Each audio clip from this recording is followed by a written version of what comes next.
সেদিন একটা অসহায় পিতা আমার দিকে তাকিয়ে খুব রেগে যেয়ে বলেছিল, আমরা যে গেমগুলো খেলি সেই গেমগুলো আমাদের জীবনটা নাকি নষ্ট করে দিচ্ছে।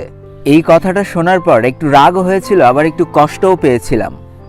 তবে যখন সেই পিতার মুখ থেকে সম্পূর্ণ ঘটনাটা শুনলাম, তখন বুঝতে পারলাম যে আসলে হয়তো এইভাবে অনেক মানুষের জীবন নষ্ট হয়ে যাচ্ছে। আর যার জন্য সবথেকে বেশি কষ্ট পাচ্ছে আমাদের বাবা মা। দেখো, অনেকটা সময় তো আমরা গেম ফেলে আর ইভেন্টের ভিডিও দেখে নষ্ট করি। আজকে না হয় কয়েকটা মিনিট এই ভিডিওটা দেখে নষ্ট করি। তো বেশি প্যাক না করে ছোট্ট একটা ইন্ট্রো দিয়ে আজকের ভিডিও শুরু করা যাক।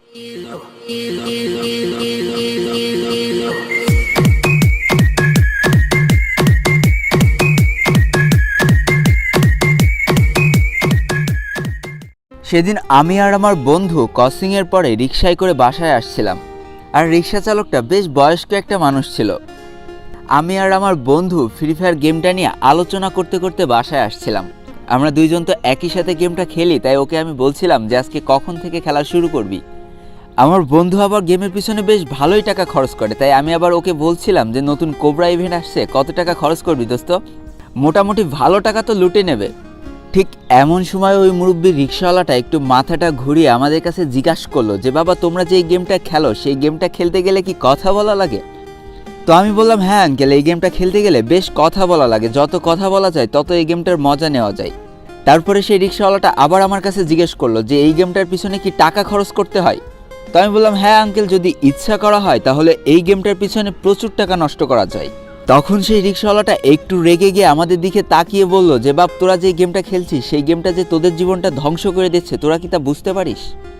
আমার খুব কষ্ট লেগেছিল, তাই আমি আঙ্কেলের কাছে জিজ্ঞেস করতে বাধ্য হই যে কেন আপনি আমাদের দুজনকে এইভাবে বকলেন। তখন বলতেছে, বাবা কিছু মনে করো না, আমার না একটা ছোট্ট বাচ্চা ছিল। ওর যখন 4.5 বছর বয়স ছিল তখন ওর মা আমাদের দুইজনকে ছেড়ে চলে যায়, আমাদের সংসার আর করেনি। তারপর থেকে যে কতটা কষ্ট করে ওকে আমি মানুষ করেছি তার কি বলবো। প্রথম দিকে শরীরে জোর ছিল, রাজমিস্ত্রির কাজ করতাম, বেশ ভালো টাকা ইনকাম করতে পারতাম। আর আমি সবসময় চাইতাম আমার ছেলে যেন মানুষের মতো মানুষ হয়, তাই তার পড়াশোনার দিকে খুব জোর দিতাম। আমার একটাই স্বপ্ন ছিল, আমার সন্তান যেন একটা বড় অফিসার হয়।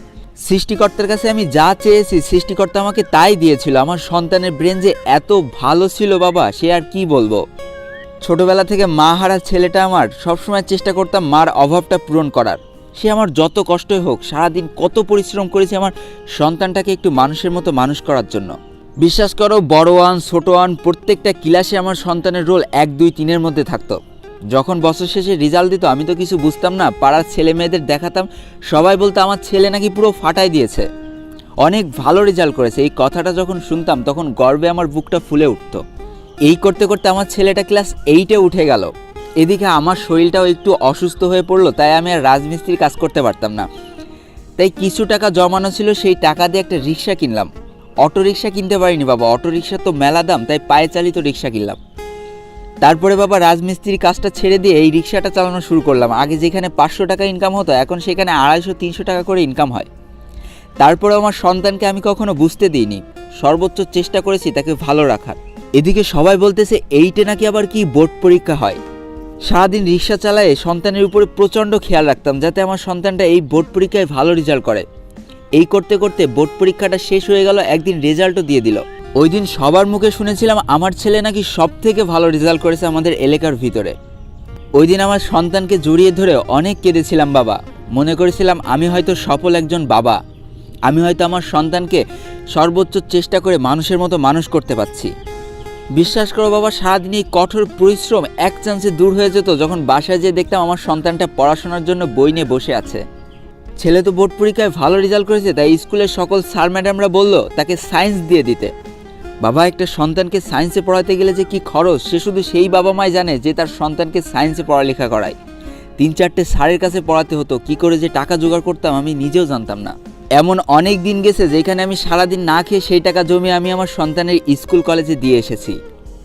হঠাৎ করে দেখলাম কি একটা ভাইরাস এসে গেছে, সব কিছু বন্ধ হয়ে গিয়েছে, স্কুল কলেজ সব বন্ধ হয়ে গেছে। একদিন আমার ছেলে আমার কাছে এসে বলতেছে, বাবা আমার একটা ফোন লাগবে। আমি বলতেছি, কেন রে বাপ, গরিবের সংসারে আবার ফোন কি হবে? বলতেছে স্কুল কলেজে নাকি ইন্টারনেটে ক্লাস হচ্ছে, ওইগুলো সে না করলে অনেক পিছিয়ে যাবে। তখন আমার কাছে গচ্ছিত মাত্র 3,000 টাকা ছিল। বাকি 7,000 টাকা জোগাড় করতে যে আমার মাথার ঘাম পায়ে চলে গিয়েছিল। তারপরে আমি 10,000 টাকা দিয়ে আমার ছেলেকে একটা ফোন কিনে দিয়েছিলাম। বেশ ভালোই চলে যাচ্ছিল। একদিন সারাদিন কাজ করার পর যখন বাসায় ফিরছি তখন দেখি বারান্দায় বসে আমার ছেলেটা ফোন নিয়ে কি একটা করছে আর জন্য একা একা কথা বলছে। আমি যে বলতেছি কী রে বাপ, তুই এভাবে একা একা কথা বলতেছিস কেন? তখন সে বলতেছে, বাবা একটা ভালো গেম খেলতেছি, বেশ মজা পাচ্ছি, সারাদিন তো পড়াশোনা করলাম তাই এখন একটু গেম খেলি। আমি বলতেছি সারাদিন হয়তো পড়াশোনা করে, এখন একটু গেম খেলুক। তারপর থেকে বাবা যতগুলো দিন আমি পার করেছি, যতগুলো দিন পরিশ্রম শেষে আমি বাসায় ফিরতাম, দেখি আমার ছেলে বারান্দায় বসে ওইভাবেই গেম খেলে যাচ্ছে। মনে করতাম হয়তো সারাদিন পড়েছে তাই রাত্রে একটু গেম খেলছে। একদিন এলাকার সবার কাছে শুনলাম আমার ছেলে নাকি সারাদিন গেম খেলে। ভেবেছিলাম স্কুল হয়তো বন্ধ, পড়াশোনার চাপ হয়তো কম, তাই হয়তো ছেলে একটু গেম খেলে। এই করতে করতে ভাইরাসটাও চলে গেল, এদিকে কসিংও খুলে গিয়েছে। লাস্ট 2 মাস ধরে সে কসিং করছে। এই তো 4 দিন আগে কসিং থেকে আমার কাছে ফোন করা হয়। কসিংয়ের স্যার আমাকে বলছে যে আঙ্কেল আপনার ছেলের কি হয়েছে? আপনার ছেলে আমাদের কসিংয়ের সব থেকে ভালো স্টুডেন্ট ছিল, আর এখন তাকে দেখলে মনে হয় সে আমাদের কসিংয়ের সব থেকে খারাপ স্টুডেন্ট। একটা পড়াশোনাও করে আসে না, একটা পড়াশোনাও পারছে না। এই কথাগুলো শোনার পর আমার আর শরীর কাজ করছিল না। আর সব থেকে শেষে সেই কসিংয়ের স্যার আমাকে কি বলেছিল জানো? সেই কসিংয়ের স্যার আমাকে বলতেছে আমি নাকি 2 মাসের টাকা দিইনি। বিশ্বাস করো বাবা, শত কষ্ট হলেও মাসের 1 তারিখে আমি কসিংয়ের টাকাগুলো দিয়ে দিয়েছি। তারপরে আমার ছেলের বন্ধুর কাছে জিজ্ঞেস করে জানতে পারলাম সে কসিংয়ের টাকা না দিয়ে সেই টাকা দিয়ে নাকি গেমের পিছনে খরচ করে ফেলেছে। বাপ, এই কথাটা শোনার পর আমার না বেঁচে থাকার মতো কোনো ইচ্ছা আর ছিল না। মনে হচ্ছিল পৃথিবীর সব থেকে বড় ব্যর্থ বাবা হয়তো আমি, যে তার সন্তানকে মানুষের মতো মানুষ করতে পারলো না।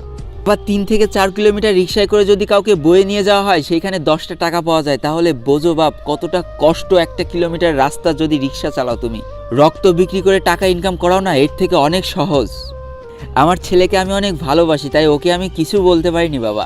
আমি এখন কি করব? আমার তো এইভাবে রাস্তায় হাই হাই করে বেড়ানো ছাড়া আর কোনো উপায় নেই। তাই তোমাদের মুখে যখন শুনলাম এই গেমটার কথা, তাই তোমাদের বকে ফেলেছি, আমাকে মাফ করে দিও। দেখো, এই কথাগুলো শোনার পর আমার খুব খারাপ লাগছিল। তাই সকল গেমারদের উদ্দেশ্যে কয়েকটা কথা বলতে চাই। এভাবেই হয়তো প্রতিনিয়ত কষ্ট পাচ্ছে আমাদের শত শত বাবা মা। তারপরে হয়তো সন্তানের প্রতি ভালোবাসার জন্য কিছুই বলতে পারছে না তাদের আদরের সন্তানকে। আর সেই আমরা প্রতিনিয়ত কি করে যাচ্ছি? বাবা মার দুর্বলতার সুযোগ নিয়ে প্রতিনিয়ত তাদেরকে ঠকিয়ে যাচ্ছি। বিশ্বাস করো, এতে আমাদের বাবা মাকে ঠকানো হচ্ছে না, বরং সবথেকে বেশি ঠকাচ্ছি নিজেরা নিজেদেরকে। আজকে তোমরা টপ আপ করছো বলে কয়েকটা বন্ধু হয়তো তোমাদের দেখে হাতে তালি দিচ্ছে আর বলছে দেখ এই ছেলেটা সব ধরনের ড্রেস নিয়ে নিচ্ছে। কিন্তু তোমরা এটা কি খেয়াল করে দেখেছো যে তুমি তোমার বন্ধুদের খুশি করতে যে বাবা মাকে কষ্ট দিয়ে ফেলছো?